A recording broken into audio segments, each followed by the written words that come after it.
আন্দুল রোডের ধারে আরগোড় এলাকায় তার চায়ের দোকান। প্রতিদিন দুপুর 12টা থেকে রাত 11টা পর্যন্ত জমজমাট। শুধু চাই নয়, সেই দোকান যেন এক আবেগের ঠিকানা। দোকান সাজানো কলকাতার আধুনিক ক্যাফের ঢঙে। ফ্রি ওয়াইফাই, সেলফি জোন, দেওয়ালে বিভিন্ন ছবি। সন্ধ্যা নামলেই দোকানে ভিড় করেন সব শ্রেণীর মানুষ। গরম চায়ের কাপে ঘুরে ফিরে আসে পুরনো দিনের গল্প, নতুন দিনের স্বপ্ন। 25 বছরের মৃগাং, একজন ইংরেজিতে অনার্স করা তরুণ। ব্যাংকের অস্থায়ী চাকরি, টিউশন করে মোটা রোজগার সবই ছিল। তবু ভিতরে ভিতরে কিছু একটা অজানার খোঁজ, নিজেকে গড়ে তোলার তাগিদ তাকে ছুটিয়ে বেড়াতো।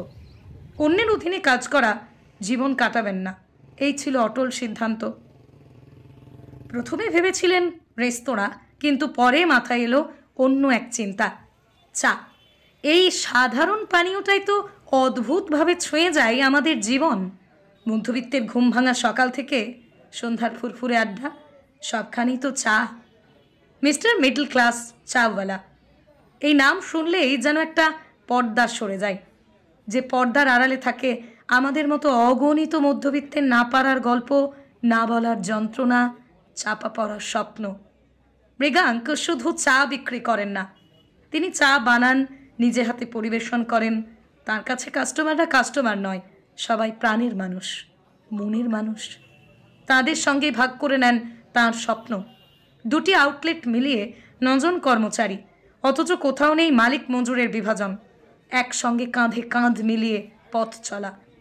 মৃগাং চান এই মিস্টার মিডল ক্লাস চাওয়ালা নামটাকে ব্র্যান্ডে পরিণত করতে, যেখানে চা হবে বাহানা, আসল গল্প হবে আমাদের মতো মধ্যবিত্তের অনুভূতি। হয়তো এক কাপ চা কোনোদিন স্বপ্ন বিক্রি করে না, কিন্তু সেই কাপে যদি কেউ নিজের স্বপ্ন যোগান দেন, তবে সেই গল্প অনন্য। আর মৃগাং ঠিক সেই গল্পটাই লিখছেন প্রতিদিন 1 কাপ করে।